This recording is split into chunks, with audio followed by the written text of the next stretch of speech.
إن الحمد لله نحمده ونستعينه ونستغفره ونعوذ بالله من شرور أنفسنا ومن سيئات أعمالنا من يهده الله فلا مضل له ومن يضلل فلا هادي له وأشهد أن لا إله إلا الله وحده لا شريك له وأشهد أن محمدا عبده ورسوله أما بعد فإن خير الحديث كتاب الله وخير الهدي هدي محمد صلى الله عليه وسلم وشر الأمور محدثاتها وكل محدثة بدعة وكل بدعة ضلالة وكل ضلالة في النار. قال سبحانه وتعالى وما آتاكم الرسول فخذوه وما نهاكم عنه فانتهوا. پچھلے درس میں حدیث سے متعلق کچھ اصطلاحات ہم نے دیکھی تھیں. آج کے درس میں اسی سے آگے ہم بڑھیں گے اور کچھ باتیں پچھلے درس کی بھی آگے ہم کلیئر کریں گے. حدیث کی تعریف میں کچھ باتیں ہم نے دیکھی تھیں. بنیادی تعریف حدیث کی کیا ہے؟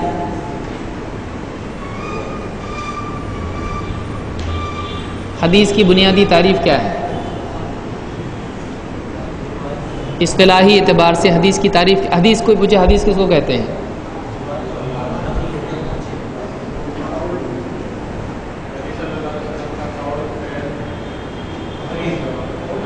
تقریر. اس کو کیا کہیں گے؟ جسمانی صفات، اخلاقی صفات اور سیرت. تو اس کو کیا کہتے ہیں؟ حدیث. پچھلے درس میں ہم سیرت سے متعلق کچھ باتوں تک پہنچے تھے جس میں اللہ کے رسول صلی اللہ علیہ وسلم کا ابتدائی دور کہ آپ کے ساتھ کتنے لوگ مسلمان تھے یہ ہم نے دیکھا، اور اللہ کے نبی صلی اللہ علیہ وسلم نے خدیجہ رضی اللہ تعالیٰ عنہ کے ساتھ کسی اور سے ان کی موجودگی میں نکاح نہیں کیا. تو یہ دو روایتیں ہم نے دیکھی تھی، یہ سیرت سے متعلق ہیں. اب اس سے آگے ہم لوگ بڑھتے ہیں. سیرت ہی کے باب میں یہ بھی بات ہے کہ اللہ کے رسول صلی اللہ علیہ وسلم کی زندگی کے وہ معاملات جو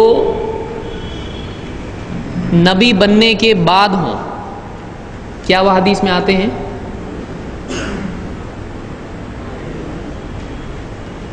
سوال پوچھے تو پبلک سوچتی ہے کہ واقعی ہو سکتا ہے کہ نہیں.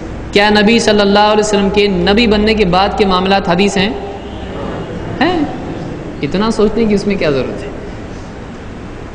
کیونکہ آدمی سوال الٹا ایکسپیکٹ کر رہا ہے کہ پہلے کا پوچھ رہے ہیں کہ بعد کا پوچھ رہے ہیں. کیا اللہ کے نبی صلی اللہ علیہ وسلم کے آپ کے نبی بننے سے پہلے کے حالات حدیث کے ضمن میں آ سکتے ہیں؟ آ سکتے ہیں. کیسا آ سکتے ہیں؟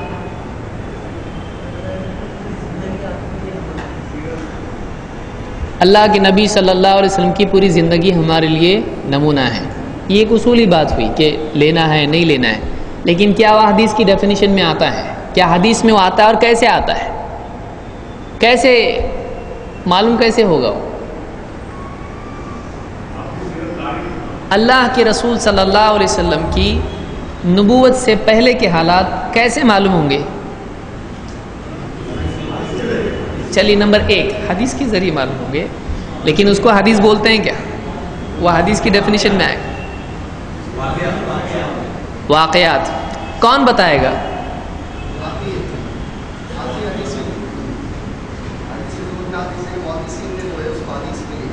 حدیث میں لیا ہے.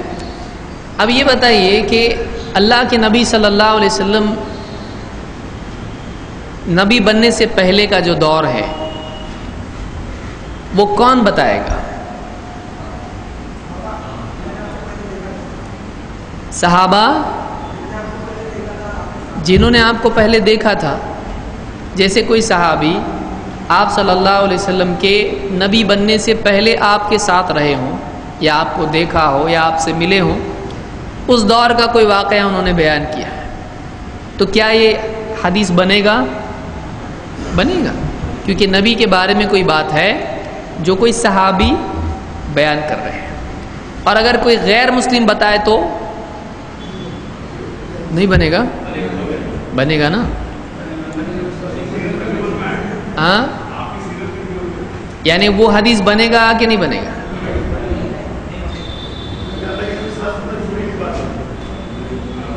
اللہ کے نبی صلی اللہ علیہ وسلم سے جڑی ہوئی بات ہے تو وہ بات لیں گے۔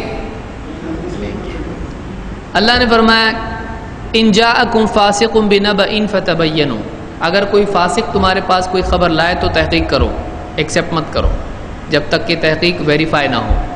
تو کوئی کافر اگر بتاتا ہے کہ اللہ کے نبی صلی اللہ علیہ وسلم کے بارے میں کوئی بات، تو کیا وہ حدیث بنے گی؟ دیکھیے کافر، اب ایک سوال آپ کو پوچھتا ہوں، آپ کو ایسا پوچھا جائے گا تو تحقیق پر منحصر ہے۔ اب اگر مثال کے طور پر اس پہ ذرا غور کرتے ہیں ہم لوگ، ایک حدیث ضعیف کیوں ہوتی؟ کسی کو معلوم ہے؟ ہاں، وہ مسلمان رہتا کیا پھر بھی حدیث ضعیف ہو جاتی، اس کو قبول کریں گے، اور جو مسلمان ہے ہی نہیں وہ ضعیف نہیں ہوتا تو اس کی حدیث لیں گے۔ آرگیومنٹ کیسا ہو گیا؟ سمجھ میں آیا؟ یعنی ایک راوی ضعیف ہے تو اس کی حدیث آپ نہیں لیتے، اور کافر کی بھی لے لیں گے۔ تو اصول کیا ہے اس میں؟ غیر مسلم کی روایت اللہ کے رسول صلی اللہ علیہ وسلم کے بارے میں قبول ہوگی نہیں۔ کیوں؟ اس لیے کہ مسلمان کے علاوہ غیر مسلم کی گواہی معتبر نہیں، خصوصاً دین کے معاملات میں۔ سمجھ میں آئی بات؟ اس کا اپنا ایک فائدہ ہے، وہ تجارت وغیرہ میں چل جائے گا، دین کے معاملے میں نہیں چلے گا، اس کے معاملے میں نہیں چلے گا۔ اس لیے یہ اصول ہے، قرآن میں اللہ نے بیان کیا ہے کہ اگر تمہارے پاس کوئی فاسق کوئی خبر لے کر آئے تو تم کیا کرو؟ اس کی تحقیق کرو۔ ضروری نہیں کہ اس کی بات جھوٹی ہو، سچی بھی ہو سکتی ہے، لیکن تم اس کو چیک کرو۔ اگر کنفرم ہو جائے بات تو ایکسیپٹ کرو، کنفرم نہیں ہوتی ہے تو نہیں مان سکتے ہیں۔ اس کے اصول آگے ہم لوگ دیکھیں گے۔ تو اللہ کے رسول صلی اللہ علیہ وسلم کی پچھلی زندگی کے بارے میں معلوم کیسے ہوگا؟ ایک یہ کہ ایسے کوئی صحابی ہوں جو آپ کے ساتھ اس دور میں رہے ہوں، جنہوں نے آپ کو دیکھا ہو۔ اور کوئی ذریعہ ہے؟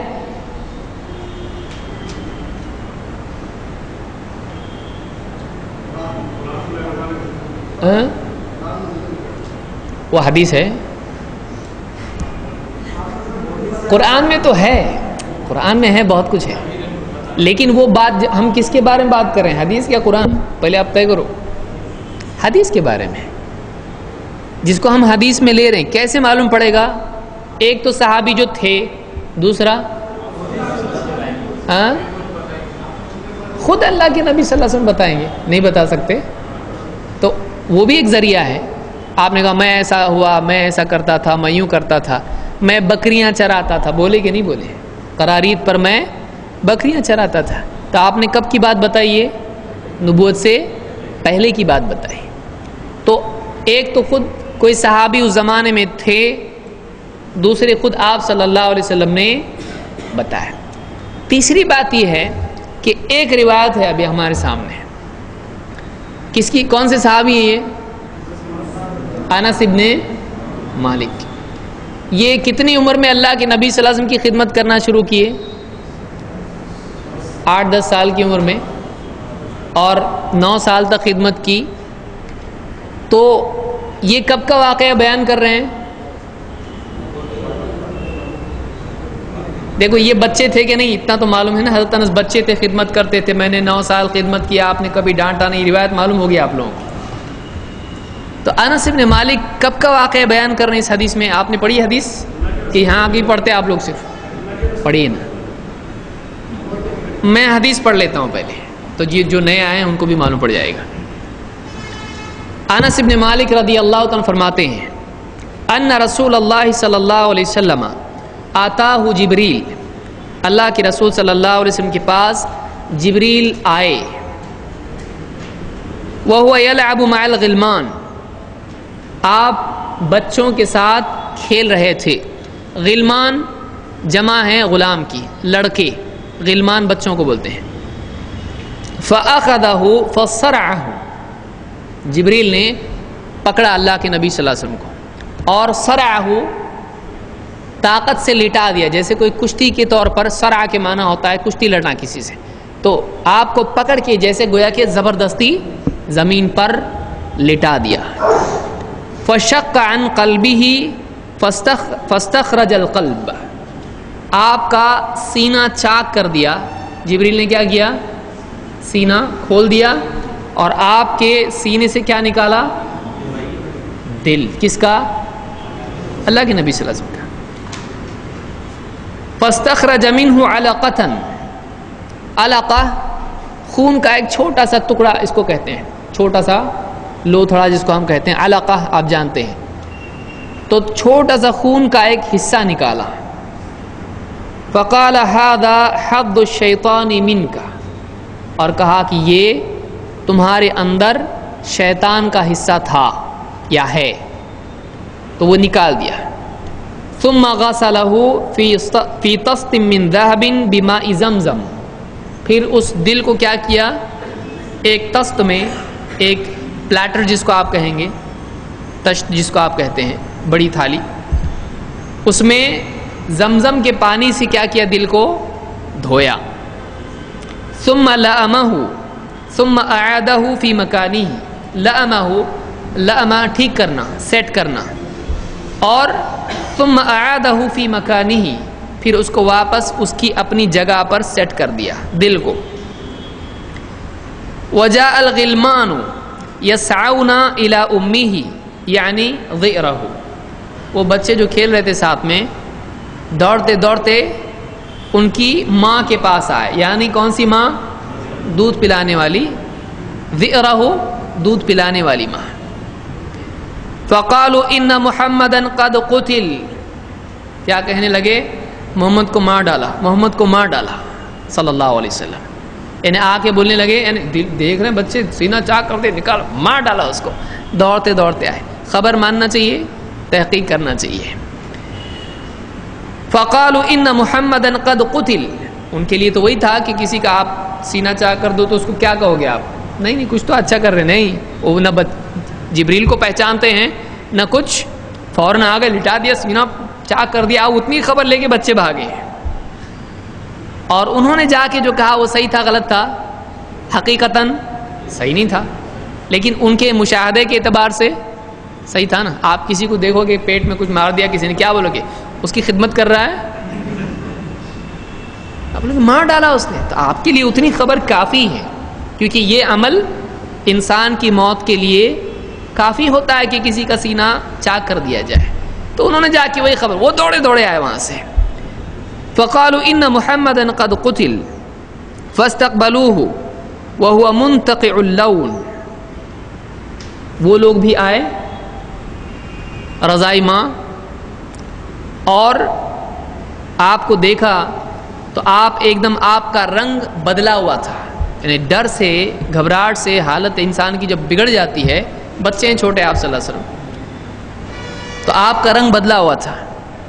قال انس، حضرت انس فرماتے ہیں، وقد كنت ارئی اثر ذلك المخيط في صدره،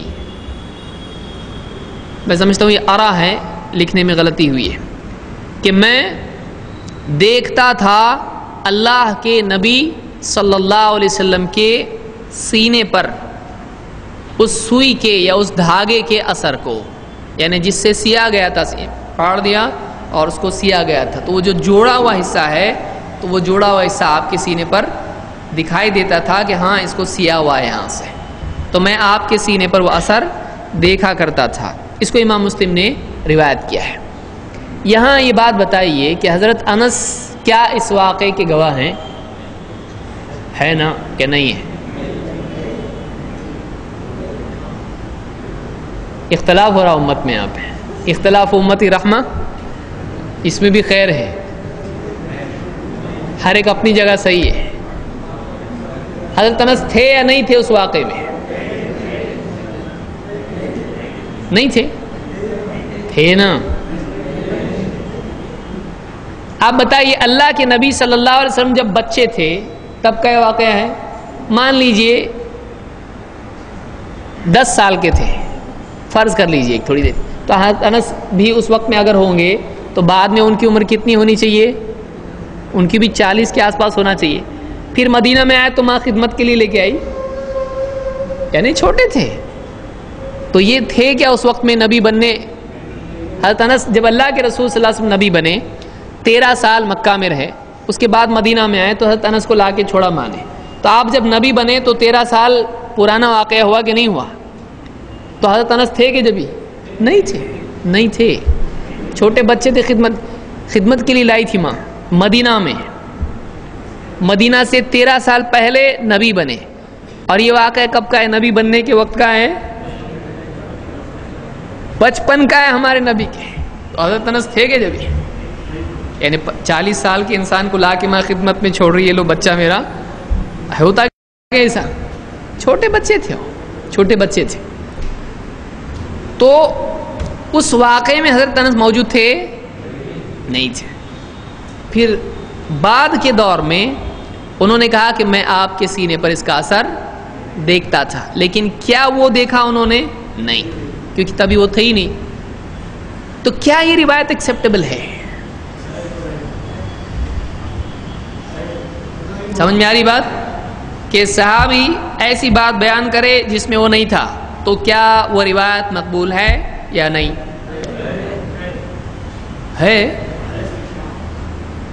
ہے کہ نہیں ہے؟ کیوں؟ اس کی سند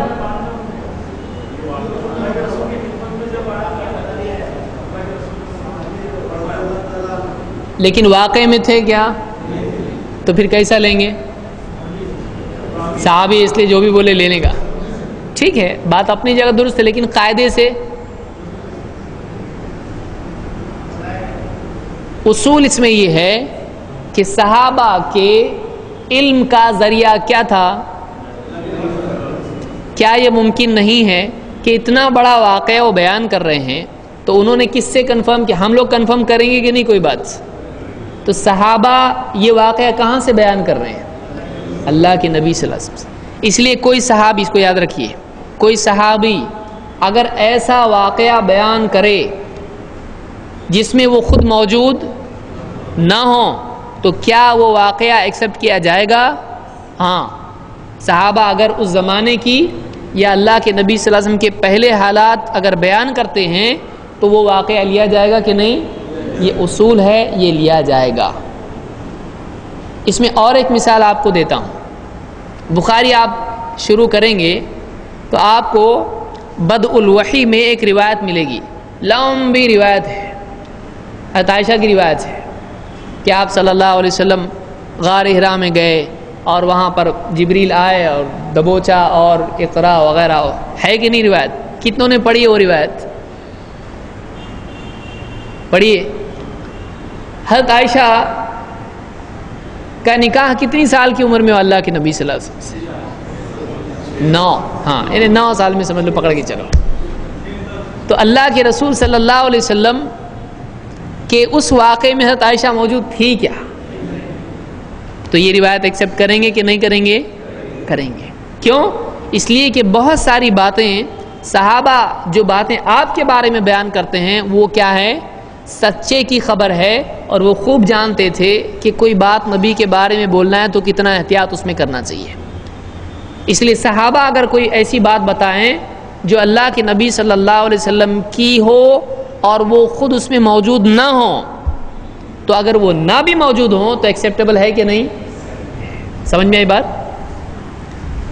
اس میں ہم آگے اور دیکھیں گے کہ کبھی 2 صحابہ میں اگر کانٹرڈکشن ہو ایسے معاملے میں تو کیا کریں گے، وہ جب ہم آگے آئیں گے اصول الفقہ وغیرہ میں بھی آئیں گے تب دیکھیں گے۔ بہرحال تو اس حدیث سے یہ بات معلوم ہوئی کہ اللہ کے نبی صلی اللہ علیہ وسلم کا سینہ بچپن میں چیرا گیا تھا، اور کون آئے تھے؟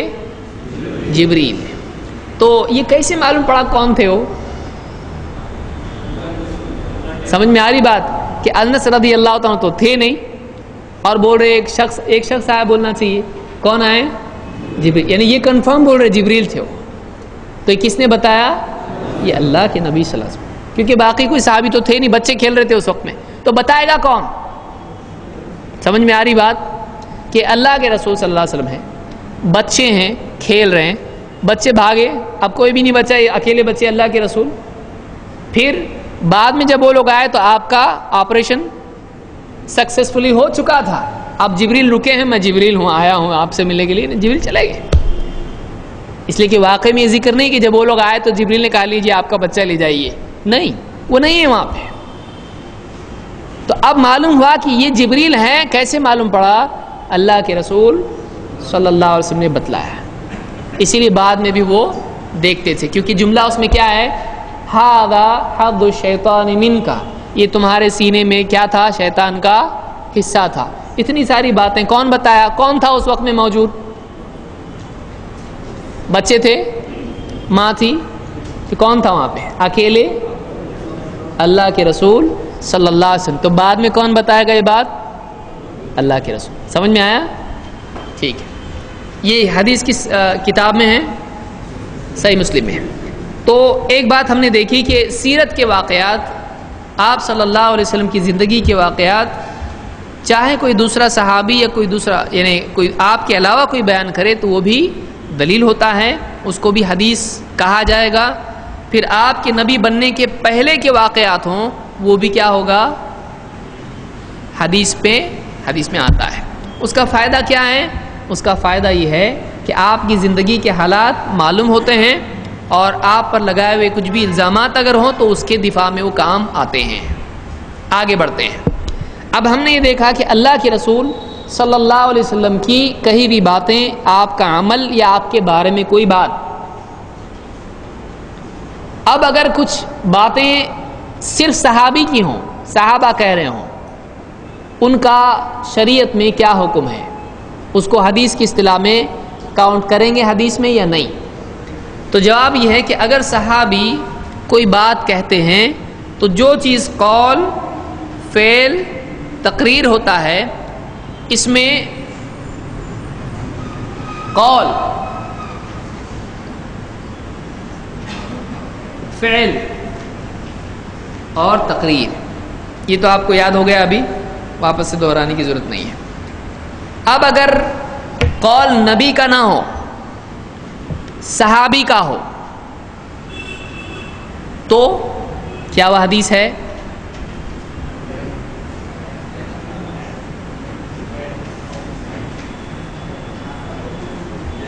اس کی تفصیل آگے بھی آئے گی. اس کو علماء نے اثر کہا ہے. اگر صحابی کا قول ہو تو کیا ہے وہ؟ اس کو کیا کہتے ہیں؟ اثرن. اثر دکھ رہا ہے کہ نہیں دکھ رہا؟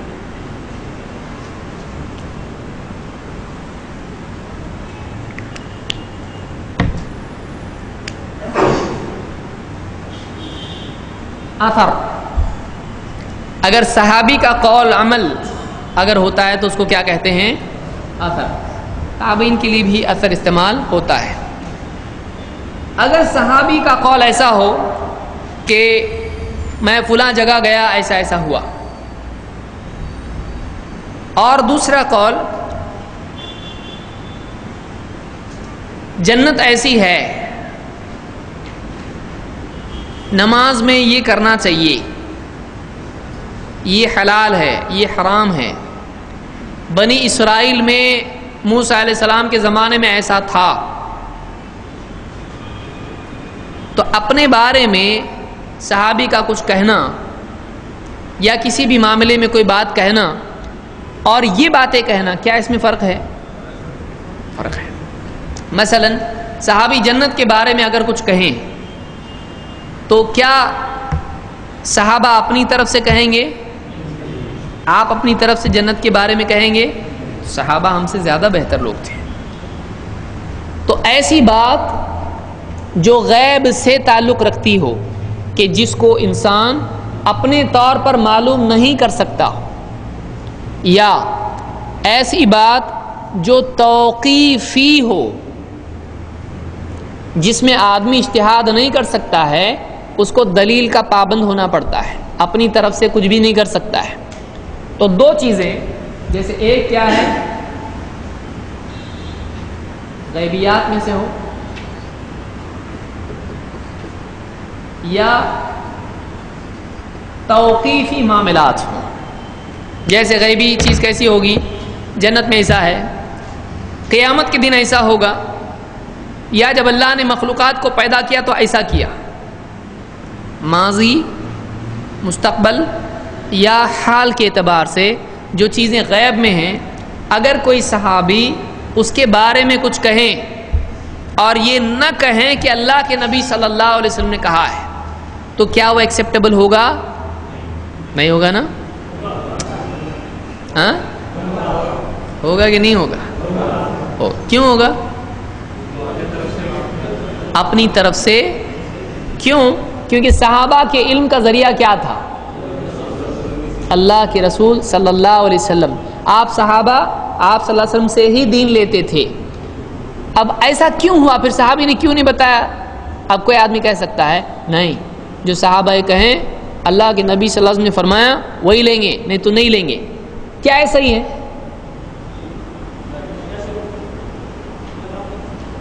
اگر کوئی آدمی کہتا ہے کہ صحابہ اگر کسی چیز کے بارے میں ایسا کہیں کہ اللہ کے نبی صلی اللہ علیہ وسلم نے یوں فرمایا ہے تو ہی ماننے کا، نہیں تو نہیں ماننے کا.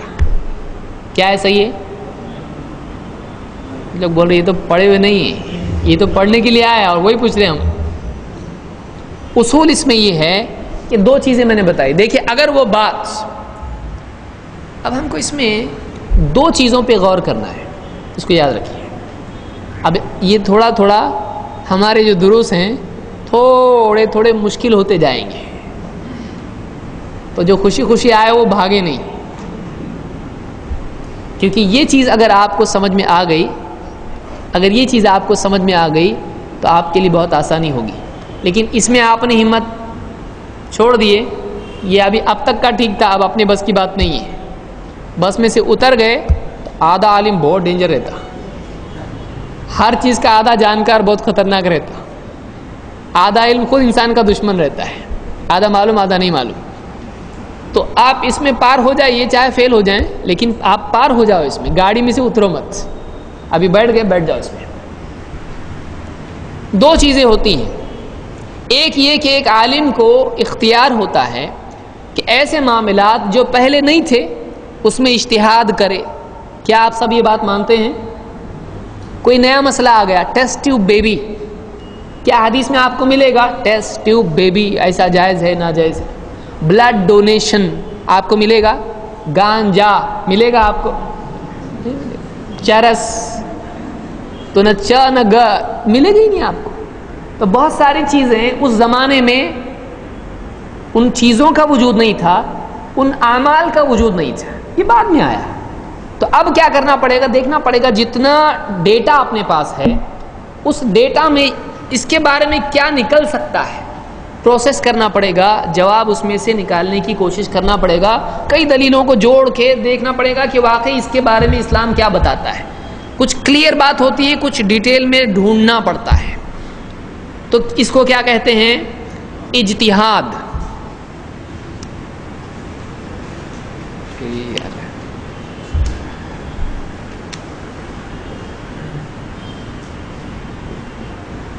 اجتہاد، اجتہاد کا مطلب ہوتا ہے بہت کوشش کرنا. اس کا روٹ ورڈ بھی جہد ہے، تو جہاد بھی وہاں سے جاتا ہے اور اجتہاد بھی. اس کا مطلب ہوتا ہے کوشش کرنا. جہد سے لفظ ہے جہاد. تو ایسے سارے لفظ اس لیے بعض جہاد جہاد اسی کو پکڑتے ہیں. جہد کے معنی کیا ہے؟ کوشش کرنا. ہر قسم کی کوشش جہادہ میں آتی ہے. تو اسی پر سے اجتہاد ہے کہ کوشش کرنا جواب تلاش کرنے کے لیے. بہرحال تو کچھ چیزیں ایسی ہوتی ہیں جو نئے مسائل میں عالم کو جواب دینا پڑتا ہے. تو کیا صحابہ اگر ایسے مسائل میں حل دیں تو کیا اس کو اجتہاد کہہ سکتے ہیں؟ کیا نہیں کہہ سکتے ہیں. اجتہاد صحیح بھی ہوتا ہے اور غلط بھی ہوتا ہے، خطا اس کو ہم کہتے ہیں. تو ایسی صورت میں اجتہادی معاملات میں صحابی کا قول حجت ہے نہیں، اس میں مختلف اقوال ہیں. لیکن ایک بات حدیث سے ہم کو ملتی ہے، ہم اس پہ اصول فقہ میں آئیں گے، کہ مجتہد خطا بھی کرتا ہے اور مجتہد کی بات صحیح بھی ہوتی ہے. تو تو اگر کوئی ایسا اجتہادی فتویٰ ہو تو دیکھا جائے گا، قرآن و سنت کے مطابق ہے تو مقبول، اگر اس سے ٹکراتا ہے تو قبول کیا جائے گا؟ نہیں، قبول نہیں کیا جائے گا اس کو، ہم آگے آئیں گے اس کے اوپر۔ لیکن اگر ایسا قول ہو، جیسے روایتیں ہم دیکھیں گے، انس رضی اللہ تعالیٰ فرماتے ہیں الحجر الاسود من الجنہ، حجر اسود جنت سے آیا ہوا ہے۔ اس کو امام احمد نے اور نسائی نے روایت کیا ہے، ابن عباس سے بھی روایت آئی ہے۔ تو یہ جملہ کس کا ہے؟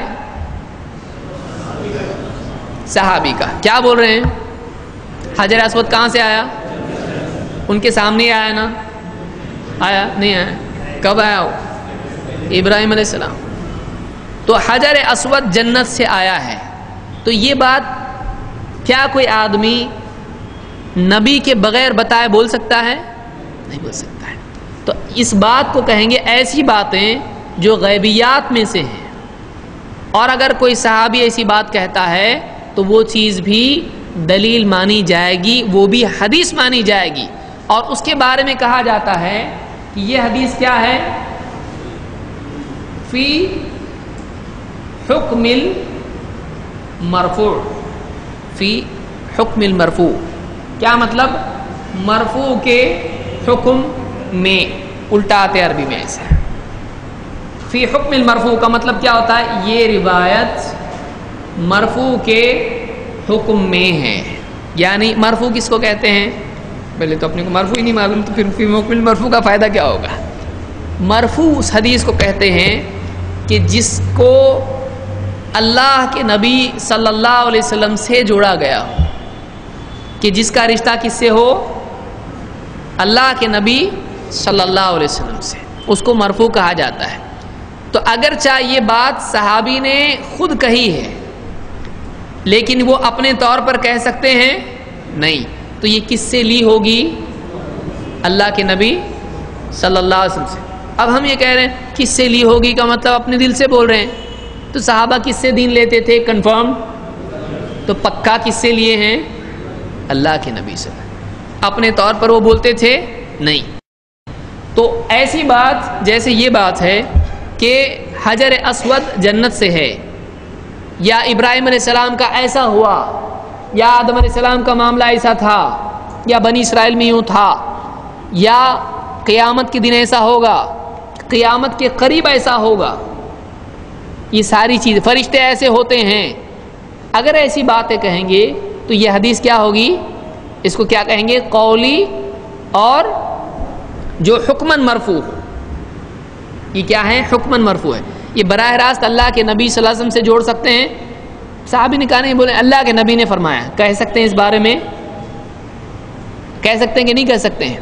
کیا ہم اس جملے کو کہہ سکتے ہیں یہ حضرت انس نے فرمایا کہ حجر اسود جنت میں سے آیا ہے، تو ہم حضرت انس کا نام ہٹا کے بول سکتے ہیں اللہ کے رسول صلی اللہ علیہ وسلم نے فرمایا؟ بول سکتے ہیں کہ نہیں؟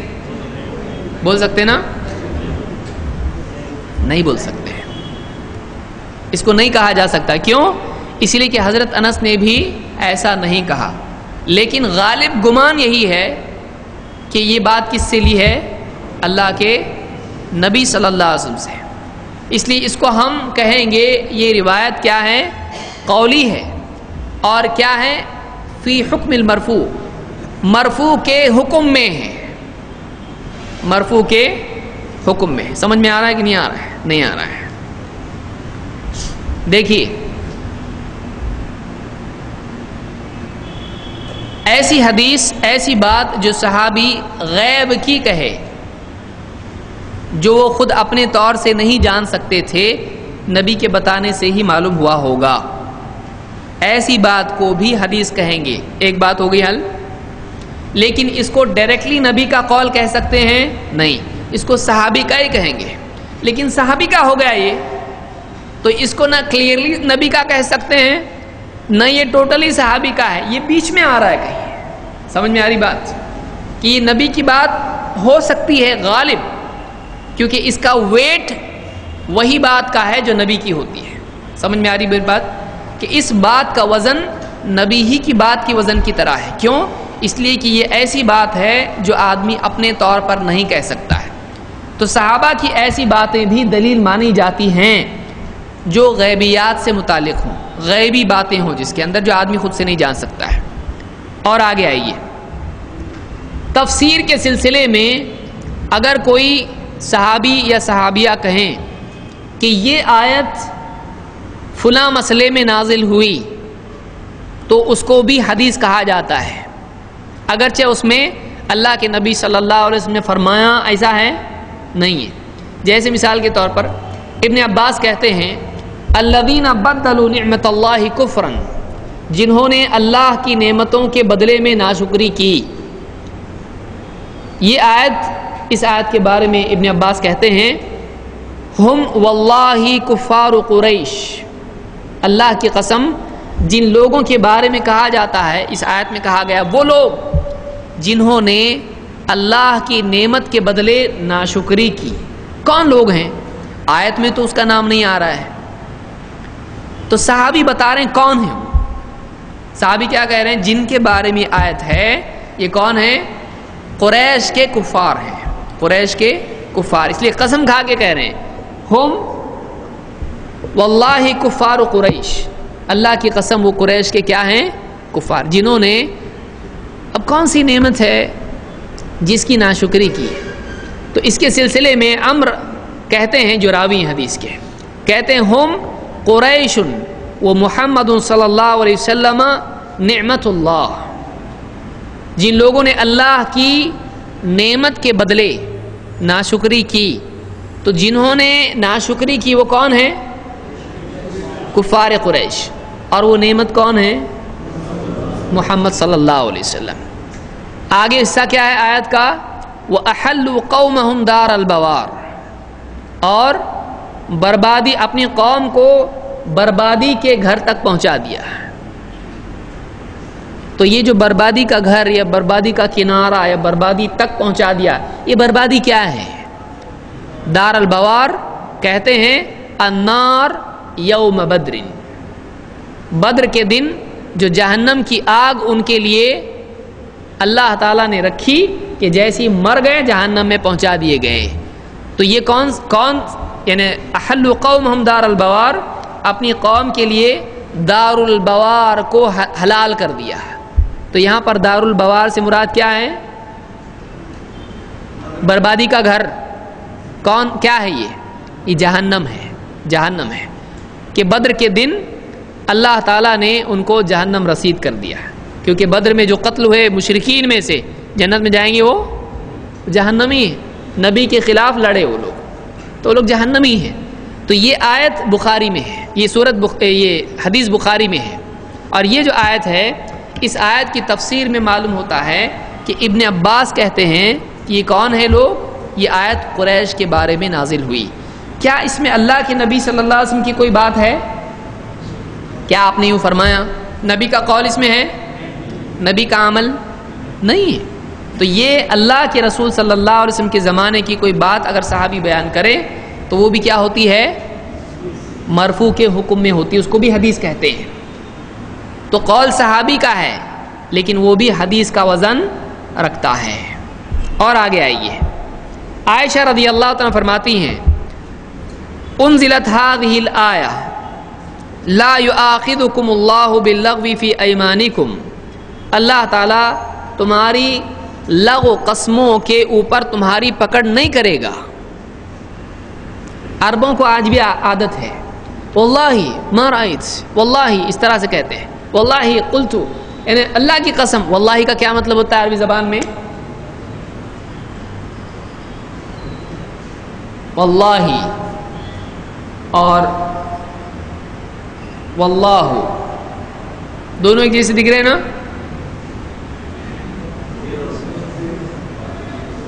یہاں کیا ہے؟ اور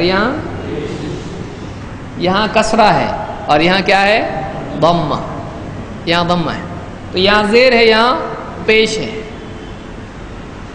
تو واللہ اور واللہ دونوں میں کوئی فرق ہے یا نہیں ہے؟ دیکھنے کے حساب سے حقیقت میں کیا فرق ہے؟ ایک کسر ہے اور ایک واللہ کیا ہے؟ واللہ یعنی اللہ کی قسم، اور واللہ یعنی اور اللہ، واللہ خیر الماکرین یا کچھ بھی اس طرح سے جو بھی ہے، اور اللہ، یہ مطلب اس کا ہوتا ہے۔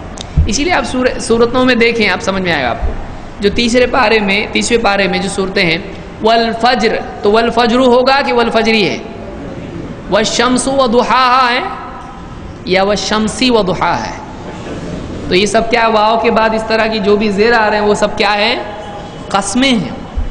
والشمسی یعنی سورج کی قسم، والفجری یعنی فجر کی قسم، سمجھ میں آیا؟ واللیلی یعنی رات کی قسم۔ تو یہ سب قسموں کے لیے زیر آتا ہے۔ تو یہاں پر ابن عباس، عربوں کو عادت ہے عام طور سے واللہ یعنی اللہ کی قسم، لیکن اس میں اس کی نیت آدمی کی قسم کھانے کی نہیں ہوتی ہے۔ وہاں بات کی جیسے آدمی بولتا ہے پکا بول رہا ہوں میں، صحیح میں، ہمارے کیسا بولتے ہیں ایسا ایسا ہوا، لوگ اس کو دیکھتے ہیں اور صحیح ایسا ہی ہوا۔ تو جیسے ہمارا کیا بولتے ہیں ہم، صحیح میں، سچی۔ تو عربوں میں کیا چلتا ہے؟ یہ واللہ، ان کی نیت قسم کھانے کی ہوتی ہے نہیں، مطلب پکا بولنے کے لیے ایسا ہوتا ہے۔ لیکن جب آدمی واقعی قسم کھاتا ہے تو ایک الگ بات ہوتی ہے۔ تو اب یہ کون طے کرے گا؟ آدمی کو خود معلوم ہوتا ہے اس نے قسم کھایا یا بات کی تاکید کے لیے کہا۔ تو اللہ نے کیا فرمایا؟ لا یؤاخذکم اللہ باللغو فی ایمانکم، اللہ تعالیٰ تمہاری لغو قسموں پر تمہاری پکڑ نہیں کرے گا، لیکن اگر تم پکے دل کے ارادے سے کوئی قسم کھاتے ہو، نیت ہے قسم کی، تو اللہ کی طرف سے پکڑ ہوگی کہ نہیں؟ یعنی قسم توڑتا ہے تو وہ گناہگار ہوگا، لیکن ایسے ہی بول دیا آدمی نے اور نہیں کر پایا، نیت تھی صرف، تو آدمی گناہگار ہوگا؟ نہیں ہوگا۔ اس کی مختلف مسائل ہے، ابھی یہ موقع نہیں ہمارا۔ تو کہتی ہیں کہ فی قول الرجل لا واللہ و بلا واللہ، جیسے آدمی کہتا ہے واللہ ہاں یا واللہ نہیں، تو یہ تاکید کے لیے وہاں بولا کرتے تھے لوگ۔ تو اس کو حضرت عائشہ نے فرمایا یہ آیت آدمی کے ایسا بولنے کے بارے میں نازل ہوئی ہے۔ قول کس کا ہے؟ رسول کا یا صحابی کا؟ صحابیہ کا ہے، لیکن یہ بھی حدیث میں آتا ہے، اس کو بھی حدیث کہتے ہیں۔ اس کو کیا کہتے ہیں؟ حدیث قولی، جو حکماً مرفوع ہو، جو نبی کی بات ڈائریکٹلی نہ ہو، انڈائریکٹلی نبی کی بات ہے۔ سمجھ میں آ رہا؟ ابھی یہ ڈائریکٹلی نبی کی بات ہے، نبی نے کہا ہے ایسا نہیں، کس نے کہا؟ صحابی نے، لیکن انڈائریکٹلی کس کی بات ہے؟ یہ نبی ہی کی ہوگی، کیونکہ اپنے دل سے کچھ بھی نہیں بول سکتے ہو، تو نبی ہی سے لیا ہوگا، یا نبی کے بارے میں اس دور میں دیکھا ہوگا کہ یہ بات اس سلسلے میں نازل ہوئی۔ تو اس سے ایک اہمیت یہ معلوم، اس کا فائدہ کیا ہے؟ یہ جو بات ہماری سمجھ میں آئی صحابہ کے اقوال کے سلسلے میں، تو اس کا فائدہ کیا ہے؟ سب ایسا دیکھ رہے تھے، بولے آپ ہی بتاؤ نا، ابھی تو سب بتائے، یہ بھی بتاؤ۔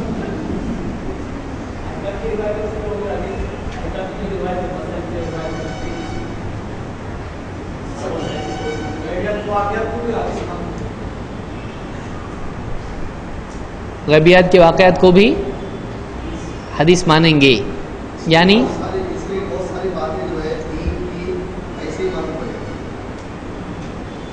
اور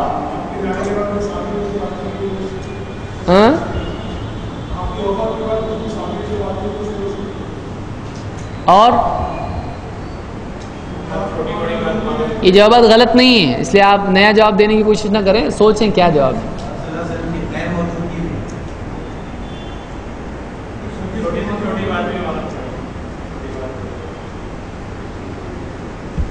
اس سے ایک بات یہ سمجھ میں آتی ہے کہ صحابہ کی باتیں بھی چھوڑنا نہیں چاہیے۔ دیکھیے کوئی آدمی کا ہم کو نبی کی بات چاہیے بس، تو دین کا ایک بہت بڑا حصہ ایسا ہے، بہت ساری باتیں ایسی ہیں جو ڈائریکٹلی اللہ کے نبی صلی اللہ علیہ وسلم نے فرمایا، ایسا نہیں ملے گا ہم کو۔ کیوں؟ اس لیے کہ صحابہ بہت ساری باتیں خود کہہ دیتے تھے جو نبی سے سنی ہے، لیکن نبی صلی اللہ علیہ وسلم کا نام لے کے نہیں کہتے تھے۔ کیوں ایسا؟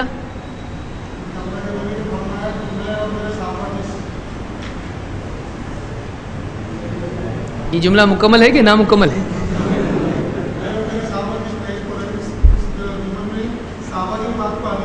صحیح ہے. میرا سوال کیا ہے کہ صحابہ کی جو باتیں ہیں، اگر ہم صرف نبی صلی اللہ علیہ وسلم کے اقوال کو لیتے ہیں تو صحابہ کی جو اقوال ہیں وہ ہم سے چھوٹیں گے کہ نہیں؟ چھوٹیں گے. اور دین کا بہت بڑا حصہ ایسا ہے جو صحابہ کے اقوال ہیں کہ ایسا ایسا جنت میں ہے، ایسا ایسا جہنم میں ہے، ایسا قیامت کے دن ہوگا وغیرہ وغیرہ. تو صحابہ ایسا کیوں کرتے تھے کہ نبی صلی اللہ علیہ وسلم کا نام لے کے نہیں بیان کرتے تھے؟ ایسا کیوں؟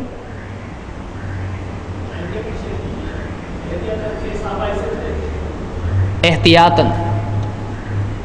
ایک تو یہ کہ بعض اوقات آدمی کو صرف بات بتانا مقصود ہوتا ہے. جیسے آپ بیٹھے ہیں لوگوں کے ساتھ میں، آپ اپنے اوپر غور کیجئے.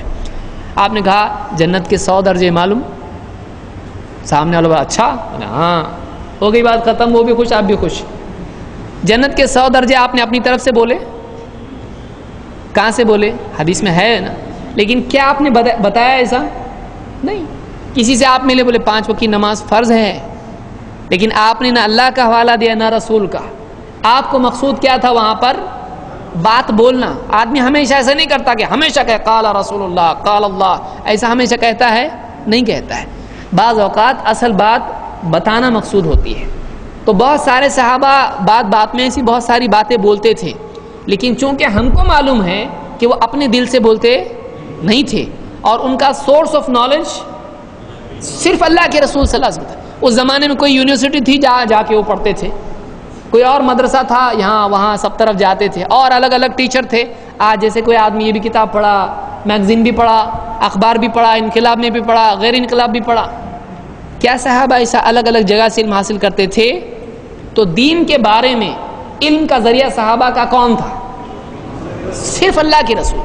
اس لیے جب بھی وہ دین کی کوئی بات بولیں وہ اللہ کے رسول صلی اللہ علیہ وسلم سے ہی آئی ہوگی. لیکن وہ ایسا کیوں کرتے تھے کہ نبی کا نام نہیں لیتے تھے؟ ایک بہت بڑی وجہ اس کی یہ ہے کہ وہ جانتے تھے کہ اللہ کے نبی صلی اللہ علیہ وسلم نے فرمایا من تقول علی ما لم اقل فلیتبوأ مقعدہ من النار. جو جانتے بوجھتے مجھ پر جھوٹ گھڑے وہ اپنا ٹھکانہ جہنم میں بنا لے. تو ڈرتے تھے کہ کہیں ہمارے سے بولنے میں اونچ نیچ ہو گیا تو ہم گنہگار ہو جائیں گے.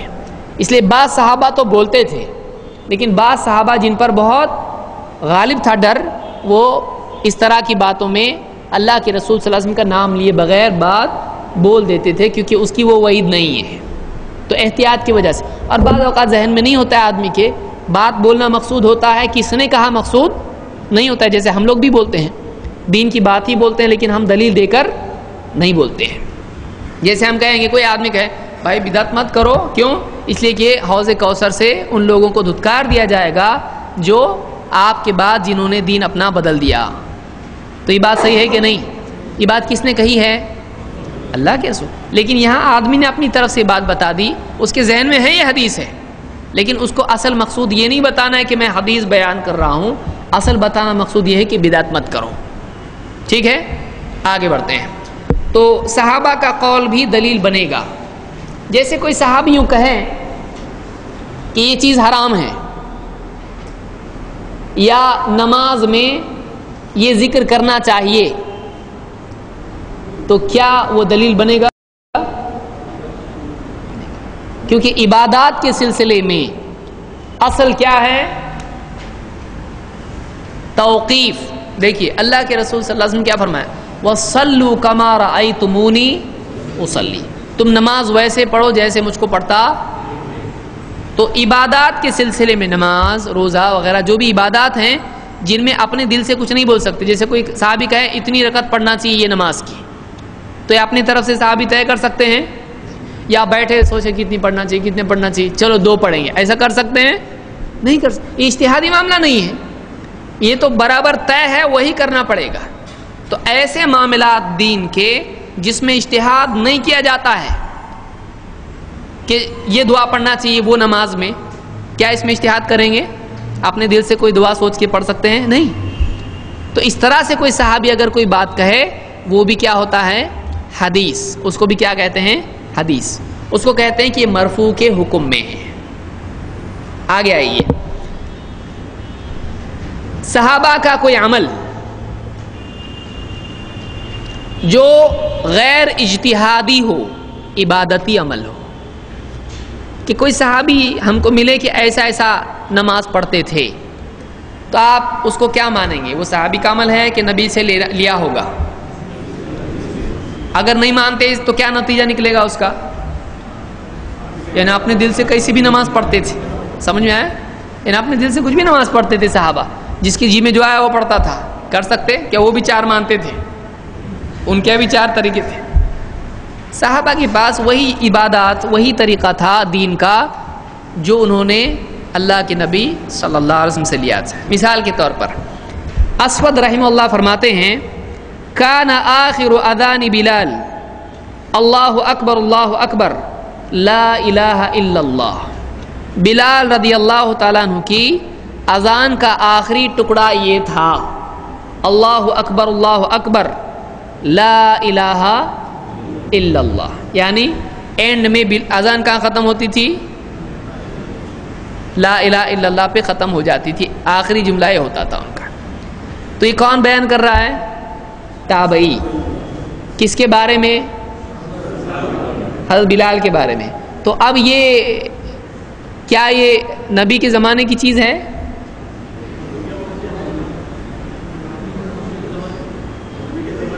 کون بیان کر رہا ہے؟ کس زمانے میں تھے تابعی؟ نبی کے زمانے میں تھے. نبی صلی اللہ علیہ وسلم کے بعد میں جو لوگ تھے، اگر اس زمانے میں ہوتے تو ملتے آپ سے، صحابی ہو جاتے. تو حضرت بلال کا عمل بیان کرنے بات کا، تابعی. تو کیا یہ دین میں دلیل بنے گا؟ کیوں؟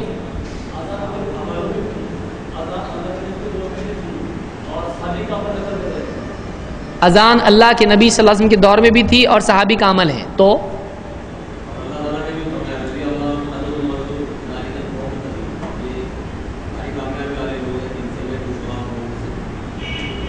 یعنی صحابی کا ہر عمل دلیل ہوگا. اللہ نے یہ بھی کہا کہ جو ان کی اتباع کرے ان سے بھی اللہ راضی. تو سب عالموں کی سارے عمل دلیل ہیں. والذین اتبعوہم بإحسان، اللہ نے کہا نا کہ جو صحابہ کی اتباع کریں بہتر طور پر، ان سے بھی اللہ راضی ہے. تو جو اتباع کرتا ہو اس کا بھی ہر عمل دلیل ہوگا.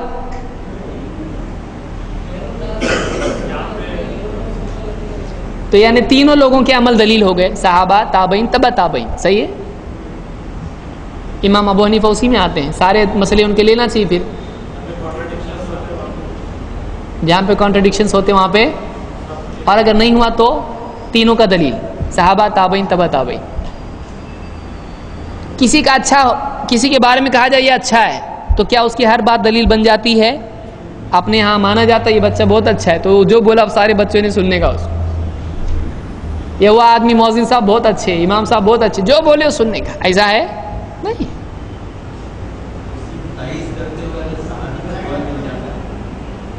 کسی کی تائید کرتے وقت صحابی کا قول مل جائے تو اس کو دلیل لیا جائے گا.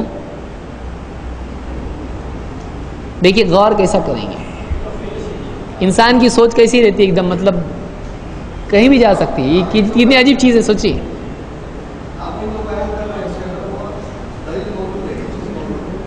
یعنی تابعین جو بیان کر رہے ہیں اس کی دلیل موجود ہے تو اس کو بھی لیا جائے گا. تو وہ دلیل تو وہ ہو گئی. دوسری حدیث سے تو مطلب یہ دلیل نہیں ہے. میرا سوال کیا ہے، یہ دلیل ہے کیا؟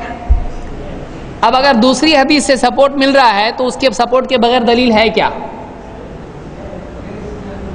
تو مطلب نہیں نکلا، دلیل نہیں. اس کا مطلب سپورٹ ہوگا تو دلیل ہے، تو نہیں. یعنی لاٹھی ہے تو کھڑے ہو سکتے، لاٹھی نہیں ہے تو بیٹھے رہو. کتنے جوابات ہیں آپ کے پاس؟ ہاں دیکھیے، سوچنے کا کیسا، سوچنے کے لیے بھی سوچنا پڑتا ہے. کیسا سوچنا ہے یہ بھی سوچنا چاہیے. بلال رضی اللہ تعالیٰ عنہ کس دور کے مؤذن ہیں؟ اللہ کے نبی صلی اللہ علیہ وسلم نے ان کو کب طے کیا تھا؟ بعد میں میرے بعد اذان دینا ہے، یا آپ کے سامنے انہوں نے اذان دی؟ اذان انہوں نے بعد میں چینج کر دیے تھے نا. تو جو اذان وہ پہلے سے دیتے آئے وہ اللہ کے نبی صلی اللہ علیہ وسلم کی طرف سے متعین مؤذن تھے. تو جو اذان انہوں نے نبی سے سیکھی وہی اذان وہ بعد میں بھی دیتے تھے. ہم یہ ورنہ یہ ثابت کرنا پڑے گا کہ انہوں نے اذان چینج کی تھی. کسی کے پاس دلیل ہے انہوں نے اذان چینج کی تھی؟ نہیں. تو پھر ڈیفالٹ کیا ہے؟ جو اذان وہ دیتے تھے وہی اذان دیتے تھے. الفاظ بڑھائے گئے بعد میں نہیں. یہ بھی اللہ کے نبی نے سکھایا ہے، یہ بھی اللہ کے نبی صلی اللہ علیہ وسلم نے سکھایا ہے. الصلاۃ خیر من النوم. سنن ابی داؤد میں حدیث ہے، ابو محذورہ رضی اللہ تعالیٰ کو اللہ کے نبی صلی اللہ علیہ وسلم نے فجر کے لیے سکھایا تھا. یہ ابو داؤد میں ہے. یہ بعض لوگ شیعہ بولتے ہیں یہ کہ بعد میں بڑھائے گئے، ایسا نہیں ہے. یہ الفاظ بھی خود اللہ کے نبی صلی اللہ علیہ وسلم کے سکھائے ہوئے ہیں. بہرحال تو بلال رضی اللہ تعالیٰ مسجد نبوی کے مؤذن تھے، آفیشیل مؤذن. اور وہ اذان میں آخر میں کیا بولتے تھے؟ اللہ اکبر لا الہ الا اللہ. تو ان کی اذان کا آخری ٹکڑا یہی تھا. یہاں پر اتنا ٹکڑا بیان کرنے سے تابعی کا مقصد کیا دکھائی دیتا ہے؟ اس کا فائدہ کیا ہے؟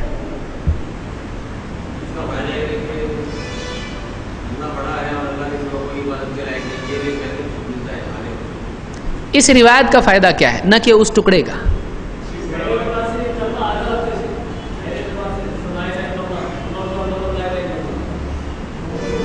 اس سے ایک بات یہ معلوم ہوتی ہے، ایڈیشنز نہ ہو. اس کا فائدہ ہے اگر کوئی آدمی کل کو اذان دینا شروع کرے اشہد ان لا الہ الا اللہ اور آخر میں اللہ اکبر لا الہ الا اللہ محمد رسول اللہ. کتنا اچھا لگ رہا. ابھی پورا ہو گیا. ابھی 1400 سال کے بعد میں نے اس کو کمپلیٹ کیا. ابھی کوئی ایسا کرے اگر تو کیا وہ صحیح ہوگا؟ اس کے رد میں ہم کیا کریں گے؟ یہ آفیشیل اذان ہے جس کا آخری جملہ کیا تھا؟ لا الہ الا اللہ. تو اس کے رد میں یہ دلیل ہم استعمال کر سکتے ہیں. جس کو بہت نبی سے محبت ہو اور بولے تمہارا کلمہ آدھا ہے بدعت حسنہ. لوگ کیا بولتے ہیں؟ بولے ہر بدعت بری رہتی کیا؟ بدعت اچھی بھی ہو سکتی ہے. اچھی بدعت کون سی؟ جس میں دین کا کچھ نقصان نہ ہو، دین کے خلاف نہ ہو. تو اگر کوئی آدمی لا الہ الا اللہ کے بعد محمد رسول اللہ بڑھاتا ہے تو یہ دین کے خلاف ہو جاتا ہے نا. محمد رسول اللہ دین کے خلاف ہے. کیا دین کے خلاف ہے؟ وہ نہیں ہے. لیکن یہاں اذان کیا تھی بلال رضی اللہ عنہ کی؟ آخری ٹکڑا لا الہ الا اللہ. یعنی نبوی مؤذن کا آخری لفظ آخری جملہ تھا لا الہ الا اللہ. تو اس میں اضافہ کر سکتے ہیں، اذان وہیں ختم ہو جاتی ہے. تو یہ عمل اگرچہ صحابی کا ہے لیکن صحابی کا ایسا عمل جو توقیفی ہوتا ہے. کیا کہتے ہیں اس کو؟ توقیفی. توقیف لفظ کیسا آیا؟ کہاں سے آیا؟ وقفا، اس سے ہے توقیف. تو یہ وقفا اگر آپ اس کو کریں گے تو یہ ہوتا ہے وقفا یوقف توقیفا. تو وقف آپ قرآن جب پڑھتے ہیں تو اس میں آتا ہے میم، اس کو کیا بولتے ہیں؟ یہ وقفے لازم ہے. پڑھانے والے مولوی صاحب کیا بتاتے ہیں؟ یہاں رکنا ضروری ہے. بولتے ہیں کہ نہیں؟ کیا بولے ہی نہیں کسی نے آپ کو؟ اب ایسا دیکھ رہی کہاں سے لائے؟ وقف لازم بھی رہتا ہے کیا قرآن؟ وقف لازم ہوتا ہے. آپ قرآن کھول کے دیکھیں بہت سے اس میں میم لکھا ہوگا بیچ میں ہی. اس کا مطلب ہوتا ہے یہاں پر آپ کو رکنا ہے. اگر آپ نہیں رکتے تو مطلب بدل جائے گا. اور بعض اوقات وقف جائز ہوتا ہے، جیم ہوتا ہے.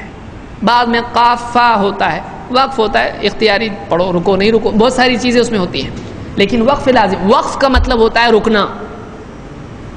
تو اسی لیے توقیفی اس چیز کو کہتے ہیں جس میں آدمی کو رک جانا ہے، اپنی عقل اس میں نہیں چلانا ہے، جیسا آیا ویسا کرنا.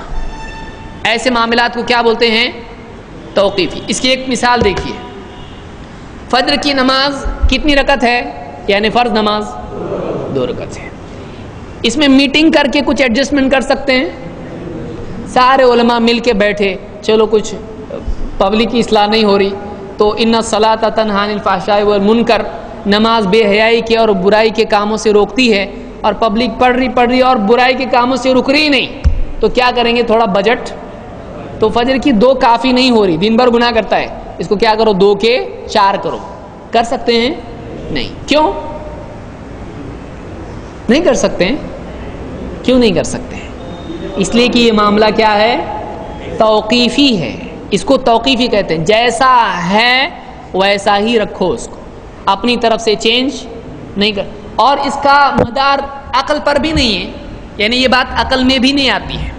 کوئی آدمی بتا سکتا ہے کہ فجر کی 2، ظہر کی 4، عصر کی 4، مغرب کی 3 اور عشاء کی 4، اس میں یہ حکمت ہے، اس میں ایسا حکمت ہے. کوئی میتھمیٹیکل کوئی فارمولا بتا سکتا ہے کوئی آدمی؟ کوئی وجہ بتا سکتا ہے اس کی؟ لاجیکل وجہ لاجک میں آتا ہے؟ یہ نمبرز لاجک میں آتے ہیں کیا آپ کے؟ نہیں آتے ہیں. یہ ایسا ہی ہے، بس ایسا بولنا پڑے گا آپ کو. سمجھ میں آیا؟ یہ ایسا ہی ہے. کچھ معاملات میں آپ بتا سکتے ہیں وجہ اس کی، جیسے روزہ رکھنے میں حکمت کیا ہے؟ آدمی میں کیا پیدا ہوگا؟ تقویٰ پیدا ہو. تو آپ حکمت بتا رہے نا، کیوں روزہ؟ تقویٰ پیدا ہوگا. 30 دن کیوں؟ آپ بتاؤ 30 دن میں یہ فائدہ ہوتا ہے. 30 بولے تو 3 کو 0 سے ڈیوائڈ کیے انفینٹی ہوتا ہے. کچھ بھی بولنا شروع بول سکتے ہیں آپ. بس رمضان میں کیوں، محرم میں کیوں نہیں؟ آپ بول سکتے ہیں رمضان میں دھوپ بہت رہتی ہے، تو آپ بولیں گے جون میں جولائی میں گول گول گھومتا رہتا ہے، تو کہیں گی دھوپ تمہاری. تو آپ اس کی کوئی علت بیان کر سکتے ہیں؟ نہیں. اللہ نے، رسول نے ہم کو ایسا بتایا، ویسا ہی وہ ہے. کیوں کیا نہیں معلوم ہم کو. کچھ چیزوں کی وجہ بتائی. روزے رکھو تاکہ تم میں تقویٰ پیدا ہو، نماز پڑھو تاکہ اللہ کو یاد کرو، نماز پڑھو تاکہ تم برائیوں سے رکو، نماز پڑھو اللہ سے مدد مانگو. کچھ چیزوں کی وجہ بتائی. 4 رکعت کی وجہ اللہ نے بتائی نہیں. رمضان کے 30 یا 29 ہی کیوں، 15 کیوں نہیں، وجہ بتائی نہیں. تو ایسا اللہ نے بہت ساری چیزوں کی وجہ نہیں بتائی. کیوں نہیں بتائی؟ اللہ کی مرضی. مالک ہر بات کا بتائے. کوئی بھی غلام، اس کو مالک بولے ایسا کر، اس میں بہت فائدہ ہے، اگلے دن مالک نے بولا اس کو ایک کام کر، یہ کر. کیا؟ کیوں؟ ہر کام میں پوچھنا شروع کرے. وہ غلام ہے؟ وہ غلام نہیں ہے. اس کا کام ہے جیسا مالک نے بتایا ویسا کرنا. ہم اللہ کے بندے ہیں، اللہ نے جو حکم دیا ہم کو پورا کرنا ہے. ہم کو کبھی اللہ ہم پر رحم کر کے بتاتا بھی ہم کو تاکہ ہم کو سمجھ میں آئے، کبھی نہیں بھی بتاتا. اس کو اختیار ہے کہ وہ بتائے وجہ یا نہیں بتائے. تو ایسے معاملات جن کے سلسلے میں آدمی اپنی طرف سے کوئی چینج نہیں کر سکتا ہے، اس کو کیا کہتے ہیں؟ توقیفی معاملات کہتے ہیں. اور عبادتی معاملات سب کیا ہوتے ہیں؟ توقیفی ہوتے ہیں. تو اذان توقیفی معاملہ ہے کہ اذان میں کون سے الفاظ ہوں، اپنی طرف سے بدل سکتے ہیں؟ نہیں. اس کو نسائی نے روایت کیا ہے. اسی طرح سے نافع رحمہ اللہ فرماتے ہیں، نافع کون ہیں؟ عبداللہ ابن عمر رضی اللہ تعالیٰ کے آزاد کیے غلام. ان عبداللہ ابن عمر كان يسلم بين الركعة والركعتين في الوتر حتى يأمر ببعض حاجته. عبداللہ ابن عمر رضی اللہ تعالیٰ عنہ وتر کی 2 رکعتوں اور 1 رکعت کے بیچ میں سلام پھیرتے تھے، اور کبھی کبھی اپنے گھر والوں کو کسی کام کا حکم بھی دے دیتے تھے. اس کو امام البخاری نے روایت کیا ہے. کس باب میں؟ ما جاء فی الوتر. وتر کے بارے میں کیا آیا ہے. بخاری حدیث کی کتاب ہے. عمل کس کا ہے؟ صحابی کا. کیسے معاملے میں ہے؟ توقیفی ہے یا غیر توقیفی ہے؟ توقیفی ہے. تو وتر کی 3 رکعتوں میں 2 رکعت کے بعد کتنی رکعت بچتی ہے؟ تو عبداللہ ابن عمر کیا کرتے تھے؟ 2 رکعت پڑھ کے سلام پھیرتے تھے، پھر واپس کھڑے ہو کے کیا کرتے تھے؟ تو یہ دلیل ہے کہ نہیں ہے؟ آج بھی ہم جو پڑھتے ہیں اس میں ایسے کبھی ایک ساتھ 3 بھی پڑھ لیتے ہیں اور کبھی 2 پر سلام پھیر کے 1 بھی پڑھتے ہیں. تو کوئی آدمی یہاں پوچھ سکتا ہے کہ بیچ میں کیسا سلام؟ ایک نماز میں سلام کیسا بیچ میں آ رہا ہے؟ نماز تو ایک ایسی پوری ہونا چاہیے نا وداؤٹ سلام. ضروری نہیں. دلیل ہمارے پاس کس کی ہے؟ صحابی کی. اگر ایسا نہیں کر سکتے ہوتے تو بتاتے ہم کو، لیکن وہ خود کر رہے ہیں ایسا. عبادتی معاملے میں صحابی کا عمل دلیل ہوتا ہے. تو یہاں ایک بات یہ معلوم ہوئی کہ وہ 2 رکعت پڑھ کے وتر کی سلام پھیرتے تھے اور پھر واپس سے 1 رکعت پڑھتے تھے. ٹوٹل کتنی ہوئی؟ اگر کوئی آدمی اس کو نہیں مانے، بولے ایسا ہو ہی نہیں سکتا کہ سلام پھیرنے کے بعد تو نماز ختم ہو گئی، تو اس کو ہم کیا کہیں گے؟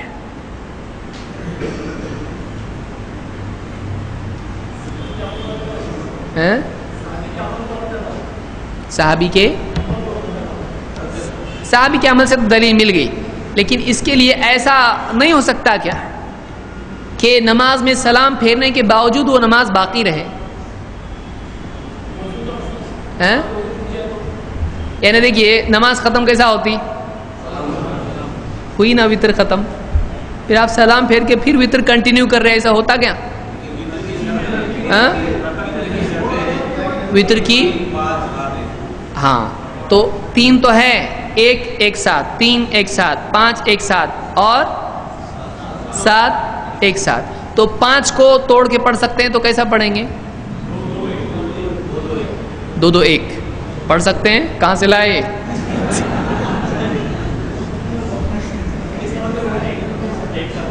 یہ کیلکولیٹر پہ ہوتا، ایسا نہیں ہے.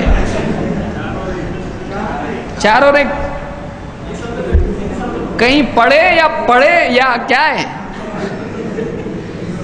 میں نے پڑھا ہوں، دونوں مطلب ہو سکتے ہیں اس کے. میں نے پڑھا ہوں یعنی میں نے پڑھا ہوں، پر پڑھا ہوں کہ نہیں؟ جب تک پڑھے نہیں تب تک کہ پڑھنا نہیں. 4 اور 1 نہیں پڑھ سکتے ہیں وتر، 4 اور 1 نہیں پڑھ سکتے ہیں، صرف 2 اور 1 پڑھ سکتے ہیں. یہ 3 اس لیے کہ دلیل ہے، ورنہ 1 3 5 اور 7 اور 9 کی بھی روایت ہے. ایک ساتھ پڑھ سکتے ہیں، ایک ساتھ. وہ بعد میں ہم لوگ جب فقہی مسائل میں آئیں گے تب کریں گے، ابھی جلدی اس کو نہیں کریں گے. لیکن میرا سوال اصل میں آپ لوگ سمجھے یا نہیں سمجھے معلوم نہیں کہ کوئی آدمی بولتا ہے کہ آپ لوگ سلام پھیر دیے تو نماز ختم ہو گئی، پھر واپس سے وہ آپ نماز جاری کر رہے ہو جس کا سلام پھیر دیا. ایسا کیسا ہوتا ہے؟ ہو سکتا کہ نہیں ہو سکتا ہے؟ ہو سکتا ہے. تو ایسا جو اعتراض کرنے والے کرتے ہیں کہ نہیں کرتے ہیں؟ کیسا کرتے؟ وہ لوگ بھی کرتے ہیں ایسا؟ میں تو نہیں دیکھا آج تک. دیکھیے آپ کو آپ سمجھ میں ہو سکتا ہے سوال بھی سمجھ میں نہیں ہے آپ لوگ. جو لوگ تراویح پڑھتے ہیں کتنی رکعت پڑھتے؟ چلو ٹھیک ہے 20 والوں کو اپن ڈیفالٹ پکڑ کے چلتے ہیں، میجورٹی ٹھیک ہے 20. اور 20 والے اعتراض کرتے ہیں نا یہ اس طرح سے وتر کو 2 1 کر کے پڑھنے پر. یہ کہاں سے لایا؟ نہیں وتر یا تو ایک ساتھ 3 پڑھنا چاہیے، یہ تم توڑ کے کیسا پڑھ رہے؟ تو ہم بولیں گے تراویح آپ لوگ پڑھتے ہو کتنی رکعت پڑھتے؟ کیا نیت کرتے؟ کون سی نماز کی؟ تراویح کی. 2 رکعت پڑھنے کے بعد سلام پھیر کے پھر نیت کون سی؟ ارے ابھی تراویح تمہاری ختم نہیں ہوئی، نیت کون سی ہے ابھی بھی؟ تو تراویح کی کتنی رکعت ہیں؟ 20. چھوڑ کے پڑھ رہے، توڑ کے پڑھ رہے، جوڑ کے پڑھ رہے، کیسی پڑھ رہے ہیں؟ تو تم جب 2 توڑ کے پڑھ سکتے 20 کو توڑ کے پڑھ رہے، اتنے ٹکڑے کر رہے اس کے. ہم 1 ٹکڑا کریں تو کیا گناہ ہوگا؟ سمجھ میں آیا؟ یہ لاجیکل آرگیومنٹ ہے اس کا، ورنہ ہمارے لیے اتنی دلیل کافی ہے. کوئی آدمی بولتا نا ایسا ہو ہی نہیں سکتا، توڑ کیسے سکتے تم لوگ ایک نماز کو؟ ہم بھی بول رہے صحیح ہے نہیں توڑ سکتے. تو کتنے ٹکڑے کرے؟ ہم نے 1 کرے. تم نے کتنے کیے؟ 20 کے کتنے کیے؟ 2 رکعت کے 10 ٹکڑے کیے تم نے. اور ہم کو 1 ٹکڑے پہ تم لوگ ڈانٹ رہے ہو کہ 1 ٹکڑا کیسا کیے. ہر مرتبہ تراویح. تو تراویح کی نیت سے تم نے کتنی بار توڑی نماز؟ پڑھ سکتے نا. ارے بولے وہ تو ایک ہی رہتی ہے نا، اور یہ بھی ایک ہی رہتی ہے. ایسا پڑھ سکتے ہیں. اور بہت سارے لوگ دیکھیے جو بولتے ہیں تم لوگ صحابی کی بات نہیں مانتے. واقعی جب صحابہ کی بات پیش کی جاتی ہے تب معلوم پڑتا ہے کون مانتا کون نہیں مانتا. یہ آپ پیش کرو، دیکھیے کتنے سامنے باتیں کیا کیا پیش کرے گا. اور ایسا تھوڑی ہو سکتا. بہت سارے لوگ دلیل کو عقل سے رد کرتے ہیں، یہ ہمارا طریقہ نہیں ہے. آپ کسی کے بھی سامنے پیش کرو. عبداللہ ابن عمر رضی اللہ تعالیٰ، اس کو پہلے پوچھا صحابہ کی بات ماننا چاہیے کہ نہیں؟ ہاں. کون لوگ نہیں مانتے رے ذرا بتا. یہ اہل حدیث لوگ نہیں مانتے صحابہ کو. اچھا اچھا، صحابہ کی بات ماننا چاہیے نا؟ ہاں ماننا. ان کا عمل دلیل ہے کہ نہیں؟ ہے دلیل. صحابہ کے طریقے پہ چلنا چاہیے نا؟ بالکل، قسم سے. عبداللہ ابن عمر رضی اللہ تعالیٰ کے بارے میں ذرا بخاری میں نے ایک بات پڑھا کہ وہ 2 اور 1 کر کے نماز پڑھتے تھے. ایسا ہے کیا؟ علماء سے پوچھنا پڑے گا. اور بعض لوگ کہیں گے ایسا ہو ہی نہیں سکتا. کیوں؟ کیونکہ کبھی بخاری کی زیارت کیا ہی نہیں تو بیچارے کو کیا معلوم ہے. اور اگر بتا دیں گے تو بولے گا یہ مصر کی نہیں ہے، ہماری کتاب مصر میں، یہ کون سی تمہاری چھاپی ہوئی، ہم کو نہیں چاہیے. کیا ہے؟ اور ٹائمز آف انڈیا یہ وہ کوئی بڑے عالم صاحب نے چھاپا ہے اس کو، وہ برابر مان لے گا. انقلاب برابر مان لے گا. لیکن جب کوئی دلیل سامنے آتی ہے، وہ دیکھنے کا منظر ہوتا ہے آدمی کیسا بھاگتا اس سے، اور بھاگنے والے کو راستہ مل جاتا ہے. تو یہاں ہمارے لیے صحابہ بھی دلیل ہیں، صحابی کے عمل سے ہم دلیل لیتے ہیں. تیسرا، وہ حدیث جو تقریر ہو لیکن حکماً مرفوع ہو.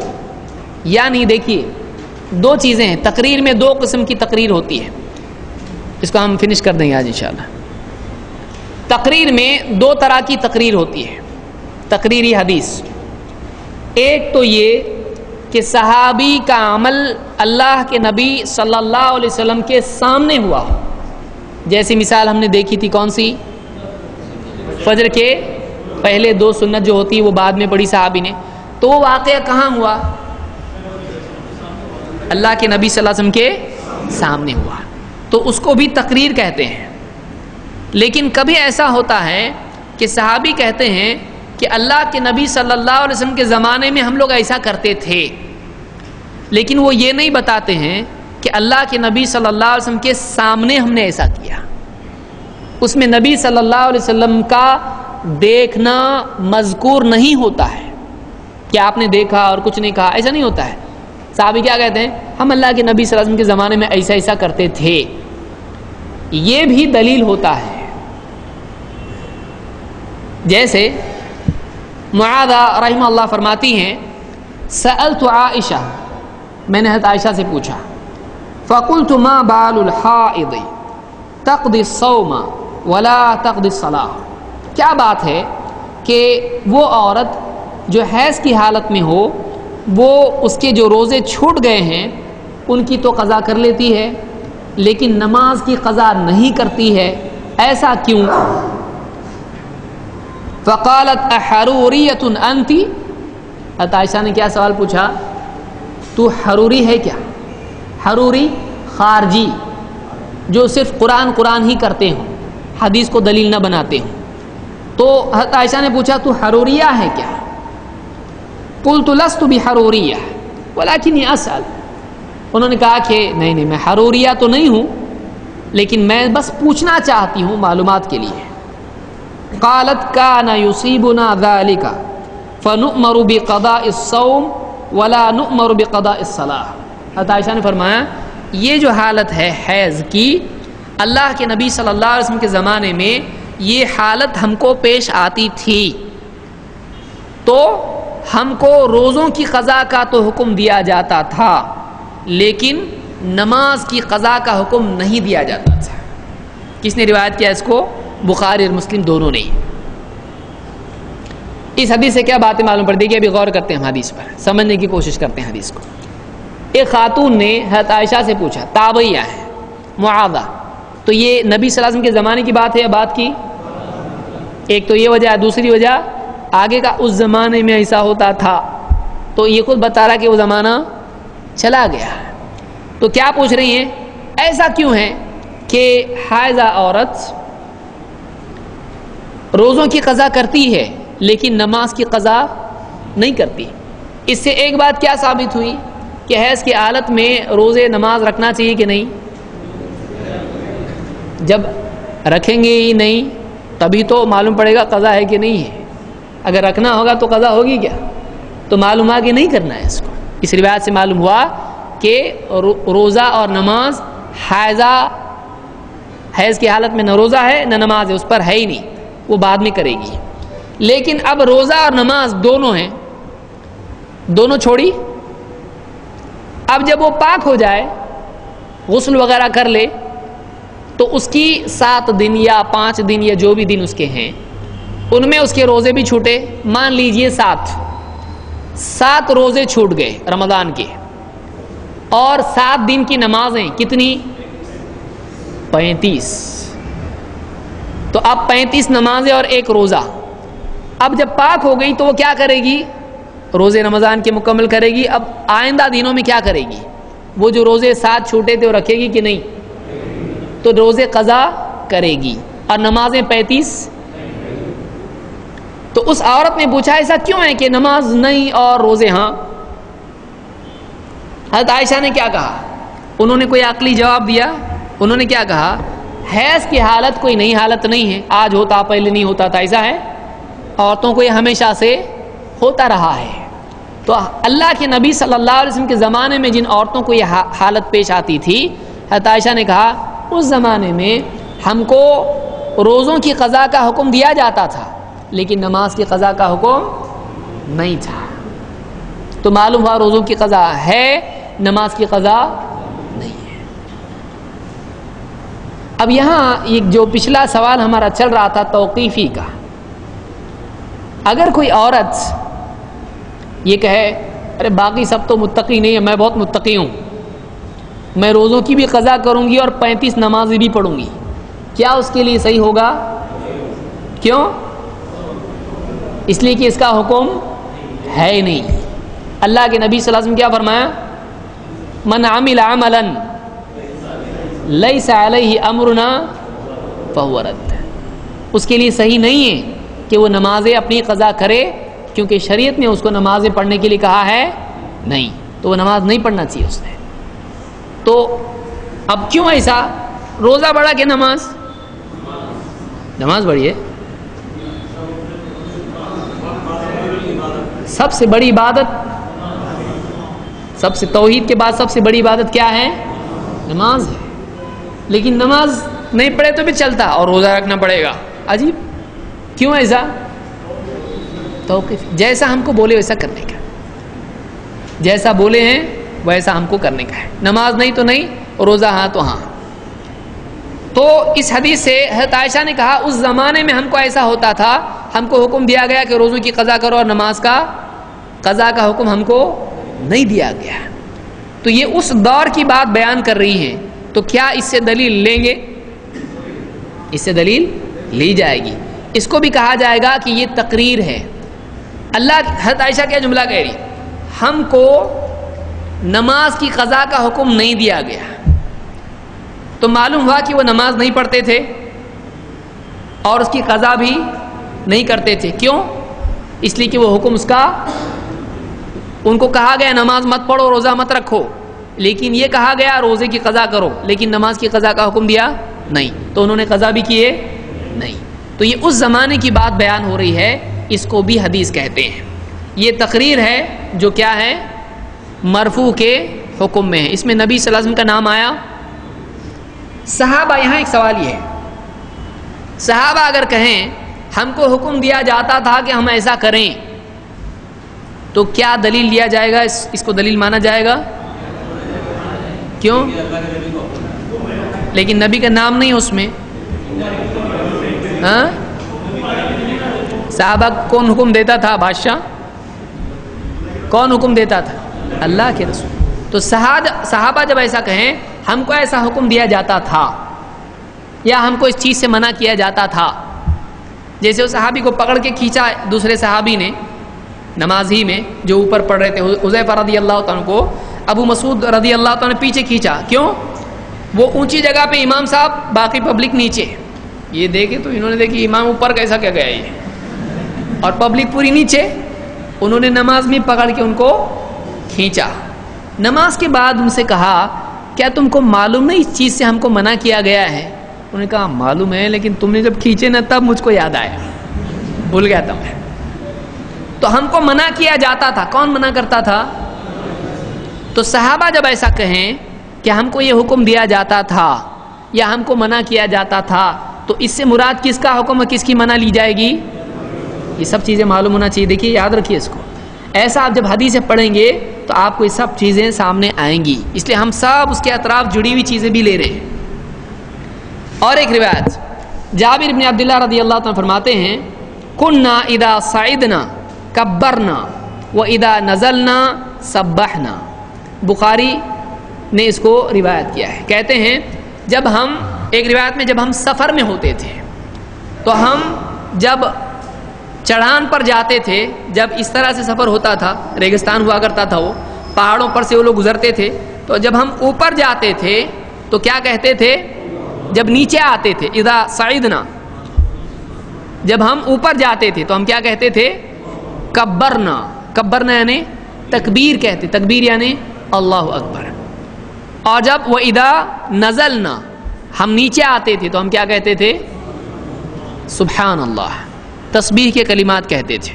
تو جب اوپر جاتے تھے تو کیا کہتے تھے؟ اللہ اکبر. جب نیچے آتے تھے تو سبحان اللہ. تو ہم لوگ ایسا کرتے تھے. تو صحابہ جب کہیں ہم ایسا کرتے تھے, کس دور کی بات ہو رہی ہے؟ اس کو دلیل لیں گے؟ لیں گے. اس میں نبی کا نام ہے, حکم ہے آپ کا, لیکن اس زمانے میں یہ لوگ کرتے تھے ایسا, تو مانا جائے گا کہ جو عمل نبی صلی اللہ علیہ وسلم کے زمانے میں صحابہ نے کیا اور آپ نے اس سے منع نہیں کیا, وہ بھی دین ہے. سمجھ میں آ رہی بات؟ تو اس میں نبی کا نام نہیں ہے, لیکن یہ بھی کیا ہے؟ تقریر ہے. یہ بھی تقریر ہے, صحابہ کا تعامل ہے. یہ بخاری کی روایت ہے. تو ہم نے دیکھا کہ حدیث بنیادی طور پر کیا ہے؟ قول, فعل اور تقریر. کبھی قول نبی صلی اللہ علیہ وسلم کا ہوگا, کبھی قول کس کا ہوگا؟ صحابی کا. لیکن صحابی کی ایسی بات جو اپنی عقل سے, اجتہاد سے آدمی نہیں کہہ سکتا ہے, جنت جہنم آخرت قیامت دجال وغیرہ, یہ کیا اس کو کس کا قول لیں گے؟ اگرچہ وہ صحابی کی بات ہے لیکن انڈائریکٹلی وہ کس کا قول ہوگا؟ اس کو نبی کی تعلیم مانا جائے گا. دو, صحابی کا ایسا عمل جو عبادتی عمل ہو, ایک عمل وہ ہے جو نبی کا عمل ہو, آپ نے ایسا عمل کیا تو اس کو کیا کہیں گے؟ فعلی حدیث. لیکن کبھی عمل صحابی کا ہو سکتا ہے, جیسے فطر کا عمل ہم نے دیکھا, تو اس کو ہم کیا دلیل لیں گے؟ یہ عمل صحابی کا دلیل بنے گا کہ نہیں بنے گا؟ ہم اس پر عمل کریں گے کہ نہیں؟ جیسے مثال کے طور پر عبداللہ ابن عباس رضی اللہ عنہ نے جنازے کی نماز پڑھائی اور اس میں سورہ فاتحہ پڑھی. جنازے کی نماز میں سورہ فاتحہ پڑھی اور نماز سے فارغ ہو کر کہا, اور زور سے پڑھا, زور سے آپ نے تلاوت کی جنازے کی نماز میں, اور کہا میں نے ایسا اس لیے کیا تاکہ تم کو معلوم ہو کہ یہ سنت ہے, یعنی یہ نبی کا طریقہ ہے کہ سورہ فاتحہ پڑھنا چاہیے. تو جنازے کی نماز میں کیا ہے؟ عمل کس کا ہے؟ لیکن صحابی کیا کہہ رہے ہیں؟ سنت ہے. تو اس کو دلیل لیا جائے گا کہ نہیں؟ لیا جائے گا. اور کبھی ایسا ہوگا کہ عمل نبی صلی اللہ علیہ وسلم کے سامنے کیا گیا اور آپ نے منع نہیں کیا. کبھی ایسا ہوگا کہ صحابی کہیں گے اس زمانے میں ہم ایسا کرتے تھے, تو وہ بھی حدیث مانی جائے گی, اس کو بھی دلیل لیا جائے گا. الا یہ کہ اللہ کے نبی صلی اللہ علیہ وسلم کی کوئی صریح حدیث اس کے خلاف, یعنی صحابی کہیں ہم اللہ کے نبی صلی اللہ علیہ وسلم کے زمانے میں ایسا کرتے تھے, مثلا ہم مسجد اقصی کی طرف نماز پڑھتے تھے, تو کیا آپ پڑھیں گے؟ کیوں؟ دوسری دلیل سے معلوم ہوتا ہے کہ وہ عمل کیا ہو گیا؟ منسوخ ہو گیا.